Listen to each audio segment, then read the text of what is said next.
여러분 이삭을 잘 아시죠?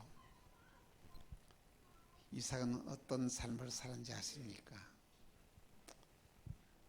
그는 화해와 평화의 삶을 한평생 동안 살았습니다. 그는 한평생 동안에 살면서 누구와도 다툰 적이 없고 싸운 적이 없습니다. 참으로 놀랍지 않습니까? 그를 괴롭히는 많은 사람들과도 언제나 화해하면서 살아가는 대표적인 사람이 바로 이 이삭이었다는 말씀인 것입니다. 흉년에 들었습니다. 그것도 보통 흉년이 아니고 연거푸 드는 게 한 흉년을 맞이했습니다. 사람들은 농사를 지을 수가 없었습니다. 그런데 이삭의 끄는 한 가지 기술이 있었는데, 어떤 기술? 우물을 파는 기술이 있었던 것입니다. 그래서 그런 우물을 파서 물을 얻어서 그 우물로 농사를 지었는데 그의 농사가 100배의 소득을 얻게 되는 것입니다. 여러분, 다른 사람들은 다 농사를 지을 수 없는 때에 이삭만 농사를 지어서 이렇게 100배의 소득을 얻었으니까 그 소출이 얼마나 비쌌겠느냐. 아마 부르는 것이 값이 되었을 것입니다. 그래서 이삭은 다른 사람들은 모두 다 흉년에 망하는데 이삭은 흉년 때문에 큰 부자가 되었다는 말씀인 것입니다. 그러자 그를 시기하고 질투하는 사람이 있습니다. 누가? 그랄 사람이었습니다. 다짜고짜로 이 이삭의 우물을 빼앗아 버립니다. 자기 것이라는 것이죠. 뭐 네가 남의 땅에서 파서니 그게 네 것이 아니다는 것이지. 얼마나 억울합니까? 당시의 우물은 재산 목록 1위였습니다. 그런데 이삭은 그들과 싸워가지고 다투어서 재판에서 이기려고 하지 않고 양보하고 또 다른 데 우물을 팝니다. 큰 참 신기한 건 다른 사람은 우물을 팔 때에 100개를 파도 하나의 물 나온 데 없는데 이삭은 파는 곳마다 물이 콸콸콸 솟는 거예요. 왜 그럴까요? 이 이삭에게는 어떤 기술이 있었고요? 지형을 보는 기술, 우물을 파는 기술이 있었다는 것이죠. 그런데 세상이 그걸 할 사람들이 또 달려와가지고 그 우물도 빼앗아 버린 거예요. 얼마나 억울해요. 또 이삭은 또 양보를 합니다. 다른 곳에 가서 다시 우물을 파는데 세상에 또 물이 콸콸콸 쏘는데 너무 신기한 것은 말이에요. 양보하고 판 우물이 더 좋은 우물이 콸콸콸 물이 많이 나오고 좋은 물이 나옵니다. 그러니까 그래서 사람들이 가만히 생각해 보니까 저 사람하고 싸워서 재미도 없네. 욕을 하면 저 상대방이 욕을 해야 재미가 있는데 나는 욕을 하고 막 화를 내도 저 사람은 화도 안 내고 욕도 안 해. 재미가 없어. 그래서 이들이 다시 우물을 빼앗는 것을 포기하였습니다. 그래서 이삭은 그 우물의 이름을 지었는데 르호봇이라는 귀한 이름을 뒀습니다. 그 뜻은 하나님께서 나를 이 땅에서 번성하게 하시다. 할렐루야. 오늘 저와 여러분이 세상을 살아가면서 다투지 아니하고 화해하고 용서하는 삶을 살면 하나님께서 이렇게 번성하는 은혜와 축복을 우리에게 주신다는 말씀인 것입니다. 여러분, 우리는 화해하고 용서하며 살아가야 됩니다. 싸우지 마십시오. 다투지 마십시오. 양보하십시오. 포기하십시오. 이것이 바로 이 승리의 비법이다는 것입니다. 그런데 우리는 하나님이 우리에게 엄청난 복을 주었습니다. 놀라운 것은 이 복은 세상 사람들이 주는 복과는 다르다는 것이죠. 세상 사람들의 복은 어떻습니까? 없는 것을 얻게 될 때의 복이 있는 거예요. 응? 좋은 차를 살 때에 복 받았다 그럽니다. 장사를 하는데 장사가 잘 되어서 돈을 많이 벌었습니다. 그걸 복이라고 말합니다. 어려운 시험에 합격했습니다. 이걸 복이라 그럽니다. 좋은 집을 사는 것을 복이라 말입니다. 어떤 사람들은 세상에 뭐 같은 집을 하나 사는데 이거 뭐야 재개발이 돼가지고 이것이 폭등해서 돈을 많이 받게 이걸 복이라고 말합니다. 복이 맞기는 맞죠. 그런데 이건 진짜 복이 아닙니다. 여러분, 여러분이 지금 너무 원하고 갖고 싶은 것을 하나님이 여러분을 주셨다면, 그걸 얻었다면 여러분 그 기쁨이 얼마나 갈까요? 얼마나 갈 것 같습니까? 얼마 가지 않아서 없어집니다. 저는 그 사실을 경험을 했습니다. 만나게 말고 지난번에 양평 백석교에서 세웠는데 7 식구가 몇 평에 사는지 아십니까? 13평에 살았어요. 13평에 13평인데 방이 3개야. 근데 1년이 지나고 난 뒤에 35평에 이 집을 지어가지고 올라갔어요. 근데 그 기쁨이 얼마나 갔을까요? 내가 보니까요, 한 일주일은 조금 낫더라고요. 일주일이 한 7일밖에 안 가더라고요. 그 다음 주 되니까 거기더라고요. 이게 뭐라고요? 이것이 바로 세상이 주는 이 기쁨이라는 것이죠. 근데 하나님이 주신 복은 다릅니다. 하나님이 주신 복은 어떻습니까? 세상 사람들이 추구하는 복과는 다르다는 것이죠. 그런데 놀라운 것은 주님이 이런 말씀을 하십니다. 마태복음 5장 11절에서 12절에 그렇게 말합니다. 같이 한번 통독하겠습니다. 시작. 나로 말미암아 너희를 욕하고 박해하고 거짓으로 너희를 거스려 모든 악한 말을 할 때는 너희에게 복이 나니 기뻐하고 즐거워하라. 하늘에서 너희의 상이 큼이라. 너희 전에 있던 선지자들도 이같이 박해하였느니라. 여러분, 이게 진짜 복 맞습니까? 아니, 까닭없이 욕 먹고, 박해를 받고, 내가 하지도 않은 말을 갖다가 헛된 말을 빡 퍼뜨려 가지고 말이야, 그렇게 모든 악한 말을 들을 때에 너희에게 복이 있대. 여러분, 이런 복을 받고 싶습니까? 예수님 이걸 갖다 진짜 복이라고 말하는 거예요. 왜 이것이 진짜 복일까요? 상급이 있기 때문에. 할렐루야.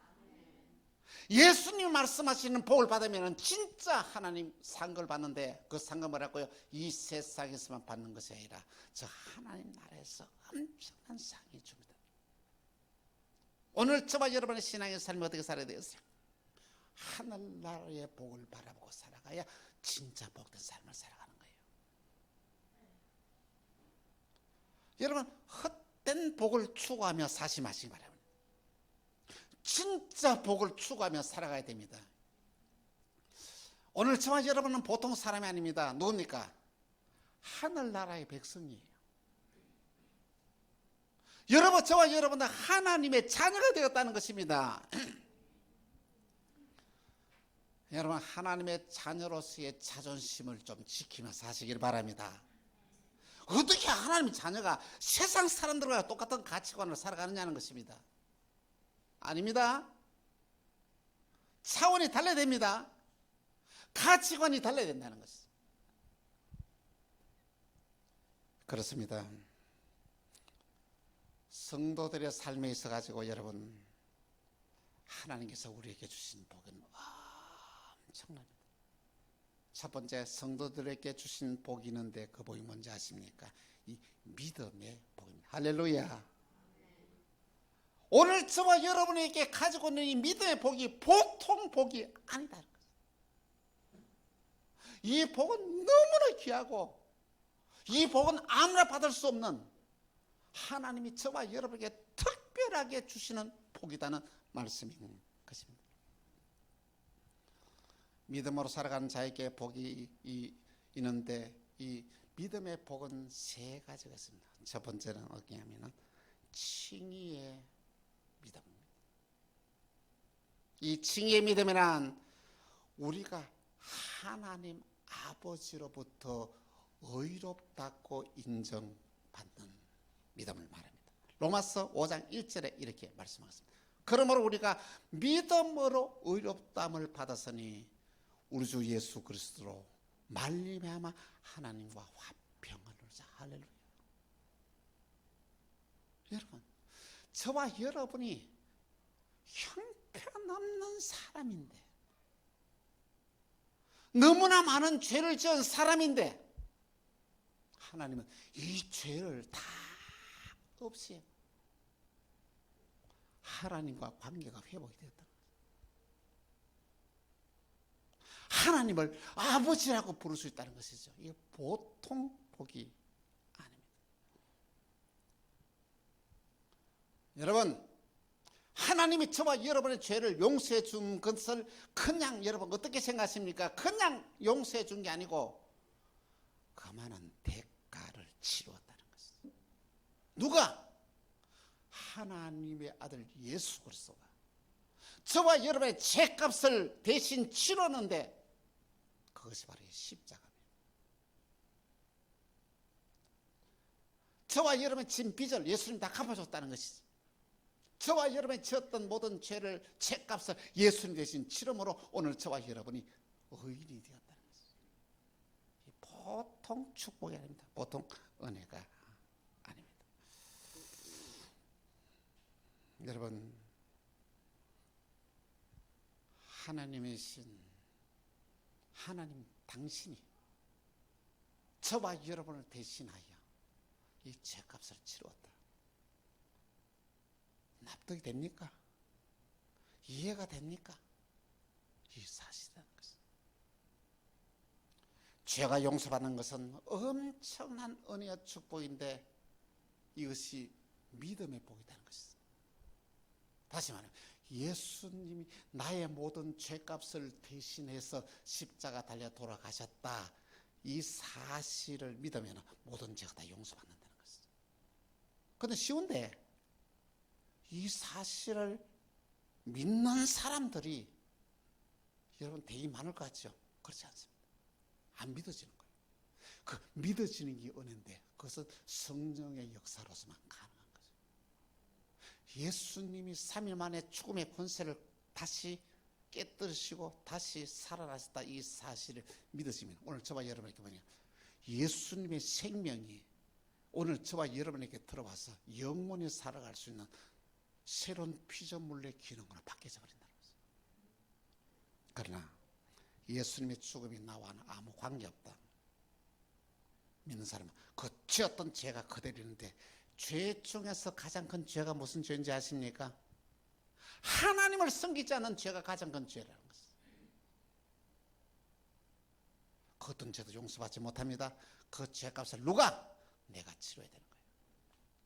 그런데 저와 여러분의 모든 죄값을 예수님 다 치르시고 저와 여러분을 구원하여 하나님의 자녀가 되었습니다. 놀랍지 않습니까? 이것이 바로 믿음의 복입니다. 이 참 믿음의 복이 오늘 저와 여러분의 심령에 임하기를 주 예수 이름으로 축원합니다. 또한 놀라운 사실은 믿음에는 두 번째로는 영광의 믿음이 있습니다.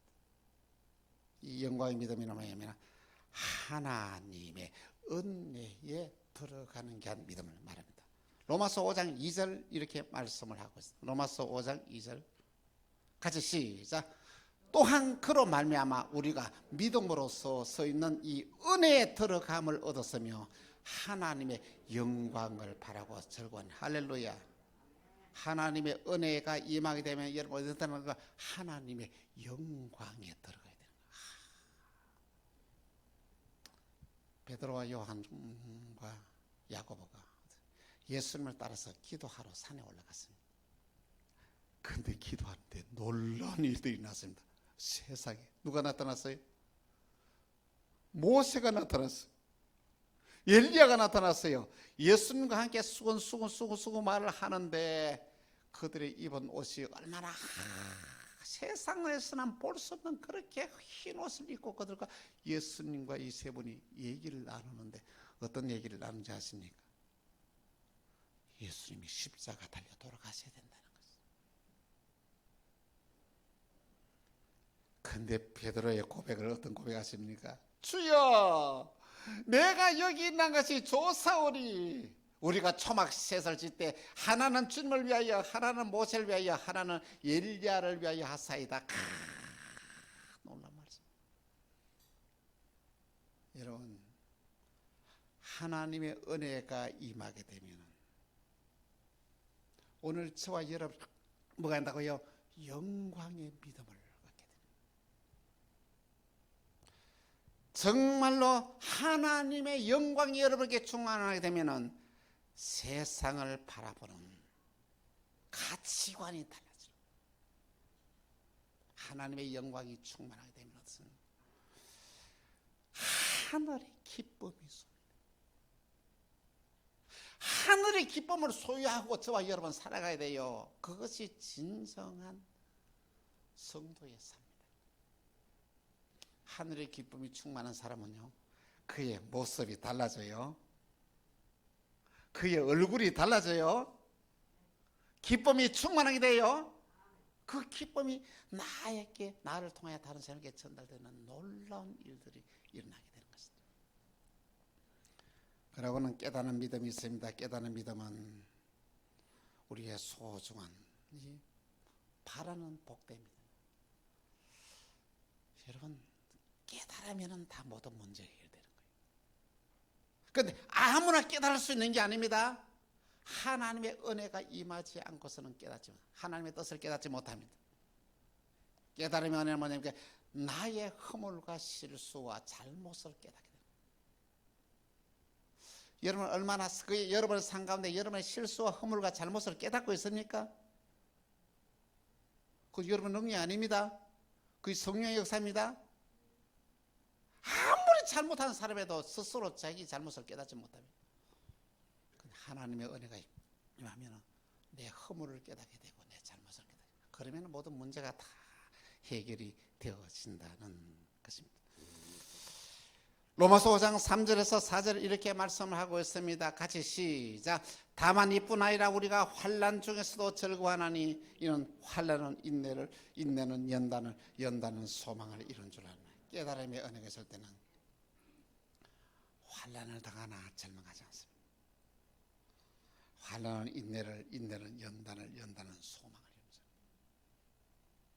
결국은 모든 일들이 잘 되거나 놀라운 일들이 일어나게 된다는 말씀인 것입니다. 그렇습니다. 하나님은 우리에게 이 놀라신 이 믿음의 복을 주었어. 이것을, 이 참된 믿음을 가슴에 품고 살게 하였습니다.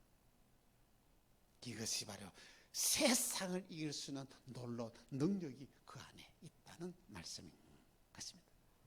두 번째로 성도는 하나님의 사랑을 나타내게 됩니다. 여러분, 밤하늘에 비추는 달은 달 자체로서의 이 빛을 내는 것이 아니라 뭐라고요? 태양의 빛을 반사해서 이렇게 이 땅을 환하게 비추는 거예요. 여러분, 거울 잘 아시죠? 어릴 때 이렇게 거울, 태양이 비치는 걸 가지고 이렇게 장난치면 노는 게 있죠. 태양의 거울을 비추면 이 반사대 갇혀가는 게 환하게 밝게 비치지 않습니까? 오늘 저와 여러분들 뭐냐면 빛을 낼 수 없는, 빛이 없는 존재입니다. 왜? 인간이 죄를 지음으로 말미암아 우리에게는 빛의 존재가 사라졌습니다. 그런데 우리는 어떻습니까? 세상을 비추는 빛이라고 말씀했습니다. 우리 자체의 빛을 비추는 것이 아니라 주님으로부터 받는 빛을 세상에 비추는 자들이라는 말씀인 것입니다. 마태복음 5장 14절에서 16절에 이렇게 말씀하고 같이 시작. 너희는 세상의 빛이라. 산이는 동네가 숨기지 못할 것이요. 사람이 등불을 켜서 발 아래 두지 아니하고 등경 위에 두나니 이러므로 집안 모든 사람에게 비추느니라. 이같이 너희 빛이 사람 앞에 비치게 하여 그들로 너희 착한 행실을 보고 하늘에 계신 너희 아버지께 영광을 돌리게 하라. 할렐루야. 우리 뭐라고요? 빛입니다. 주님으로부터 받는 빛을 이 세상에 비춰야 된다는 것이죠. 그 빛이 뭐라고? 오늘 저와 여러분의 착한 행실로 이 세상의 사람들에게 비춰서 그들을 통하여 하나님께 영광을 돌리게 해야 한다는 말씀인 것입니다. 하나님의 사랑은 너무 놀랍습니다. 요한복음 3장 16절에 이렇게 말씀하십니다. 하나님이 세상을 이처럼 사랑하사 독생자를 주었으니 이런 그를 믿는 자마다 멸망하지 않고 영생을 얻게 하려면. 여기 저는 세 가지의 동사를 주목합니다. 사랑하사, 주셨으니, 영생을 얻게 하려 하심이라. 하나님의 사랑을 우리가 받아들이면 우리 인생의 운명이 달라집니다.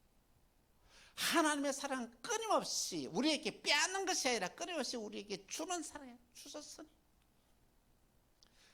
어느 피조물에게도 없는 이 영생을 우리 인간에게만 우리에게 주셨다는 것입니다. 놀라운 귀한 축복입니다.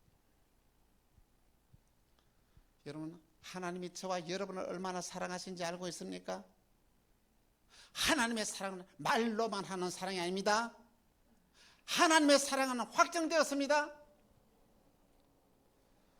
로마서 5장 7절에서 8절 한 절씩 교독합니다.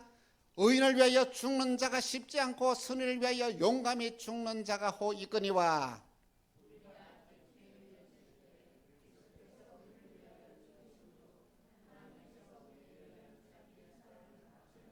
할렐루야. 하나님이 오늘 저와 여러분들을 얼마나 사랑하는지 확정됐다는 것이죠. 무엇을 확정했습니까? 당신의 죽음으로 우리를 확정했다는 것입니다. 그것이 바로 십자가의 신앙입니다. 십자가를 밟을 때마다 당신이 나를 죽이셨습니다. 한번 따라합시다. 당신이 나를 위해서 죽으셨습니다. 십자가를 바라볼 때마다. 그 당신이 누굽니까? 예수님입니다. 십자가의 사랑이 우리 속에 들어오게 되면 오늘 저와 여러분 사랑을 실천하는 삶을 살아가게 됩니다. 하나님의 사랑을 실천하면서 우리가 세상을 살아가게 된다는 말씀인 것입니다. 세 번째로 성도는 화목하는 삶을 살아야 됩니다. 어떤 삶? 화목하는 삶 말입니다. 먼저 우리는 하나님과 화목하는 삶을 살아야 됩니다. 하나님과 거리를 두어서는 안 된다는 것이죠. 하나님과의 교제가 이루어져야 된다는 것이죠. 언제나 하나님과 대화를 나누면서 하나님과의 뜻을 행하면서 하나님과 화목하는 삶을 살아야 됩니다.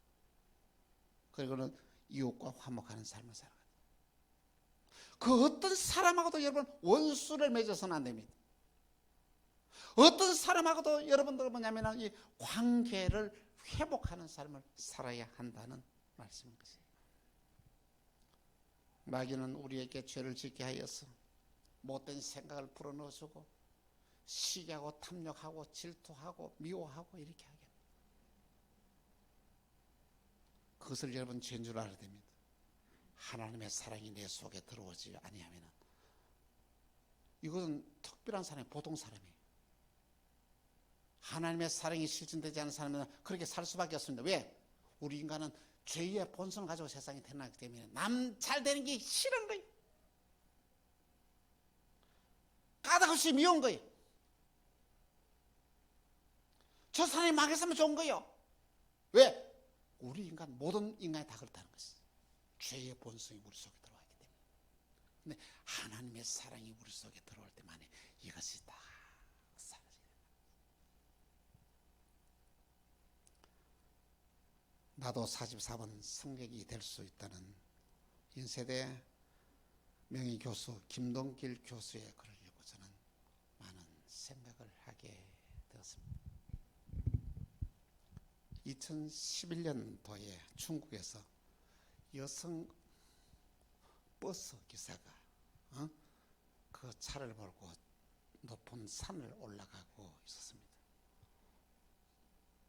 그때 양아치 두 명이 나와가지고 올라와서 자꾸 처음에는 이 말로 음담패설을 하면서 이거 버스 운전기사를 괴롭히는 거죠. 말로만 하는 것이 아니라 가까이 가서 말이야 손으로 만지지 않은 데를 만지고 말이야 온갖 행동을 다 하는 거예요. 이 모습을 지켜보던 그 버스 승객 가운데 한 사람이 일어나더만은 이 양아치 두 명에게 나와서 말이에요. 여보세요. 당신 그렇게 버스 기사한테 그렇게 못된 행동을 하면 되느냐고 말이야. 어디에다가 손을 대느냐고 말이야. 그러면 야단을 쳤습니다. 그랬더니 그 양아치 두 명이 이리 또 가까이 오더만은 말이야. 너는 뭔데 이놈 새끼 너 좀 맛 좀 봐라고 끌고 나가서 말이야. 얼굴을 때리고 발로 차고 두 명이 갔단 말이야. 두드리게 팼어요. 그리고 쓰러졌어요. 그러면 차를 세우라고. 차를 세워놓으면 안 되는 세상이에요. 그 버스 기사라 여성은 여자 버스 기사를 끌고 나가서 저 산속에 들어가서 못된 행동을 하고 한참 이후에 돌아오게 되었어요. 그 버스에 그러기는 양아치도 그 버스에 타고 여자 버스 기사도 그 버스에 타게 되었어요. 그래 버스 타고 여성 기사가 올라오더만은 자기를 변호하고 하다가 얻어맞은 그 이 성녀에게 말이야. 당신 여기서 차에 내리라고. 아니 여보세요. 내가 당신을 위해서 내가 이렇게 당했는데 내가 그렇게 말할 수 있느냐고. 빨리 안 내려. 하더니만은 그 버스 운전석에다가 하더니만은 나는 저 사람을 타고 있으면 내 차 운전 안 한다. 운전하지 않고 있어. 그랬더니 그 성격에 타고 있는 그 많은 사람들이 우르르 모여오더만은 이 사람을 끌고 맞아 억지로 막 문을 열고 바깥에 내리치고 짐도 바깥에 던져버렸어요. 그 위에 이 버스 기사가 이제는 운전을 해서 출발합니다. 탁 운전해가지고 이 높은 계곡 밑을 내려오더니만은 이렇게 카브 이렇게 도는 길이 있죠. 거기에다가 속력을 막 하더만은 같이 모든 사람 다 떨고 그 엉덩이에 떨어지는 거예요. 그 버스에 타고 있는 사람들 전원 다 모두 다 사망을 한 이 실화입니다. 사망에 다 모든 사람 다 죽었던 거예요. 그래서 얻어맞았던 그 사람이 막 피투성이 돼가지고 집을 끌고 이렇게 내려오는데 자기가 타고 온 이 44번의 버스가 떨어져가지고 그것이 뭡니까? 버스가 44번이야. 44번의 버스가 더 보이는 거예요. 여성 운전기사는 이 버스에 타고 있는 사람들 중에 살만한 가치가 있는 사람은 이 한 사람밖에 없다는 거예요. 억지로 야단쳐서 내리게 하고는 그 모든 사람 다 이끌고 난 다음에 같이 떨어져서 지옥으로 가게 되었다는 것이죠.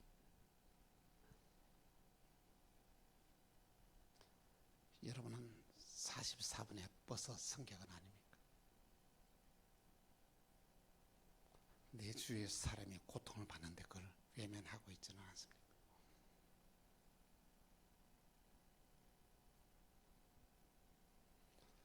저도 자신을 바라보면서 생각했습니다. 나는 44번의 버스가 성격은 아닌가. 보니까 맞더라고요. 내 주위의 사람이 저 사람이 예수 안 믿으면 지옥 가는 줄 알아요. 여러분 알고 있습니까? 모릅니까? 예수 안 믿으면 지옥 가는 거 알아요? 몰라요? 알고 있으면서 여러분 전도하지 않는다면 여러분 44번이 아닙니까? 여러분 남편이 예수 안 믿으면 지옥 가는데 가만히 있어.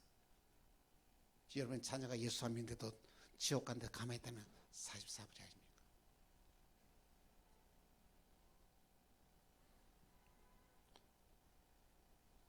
하나님은 우리에게 화해의 사명을 줬습니다. 하나님과 화목해야 됩니다. 어떤 누구와도 여러분 세상 살면서 원수를 맺지 마십시오. 화해해야 돼요.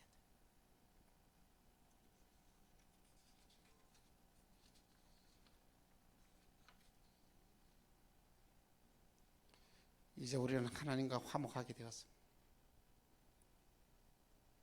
화목한 자로서 살아야 돼요. 누구 때문에 화목했습니까? 예수님 때문에 화목하게 됐다.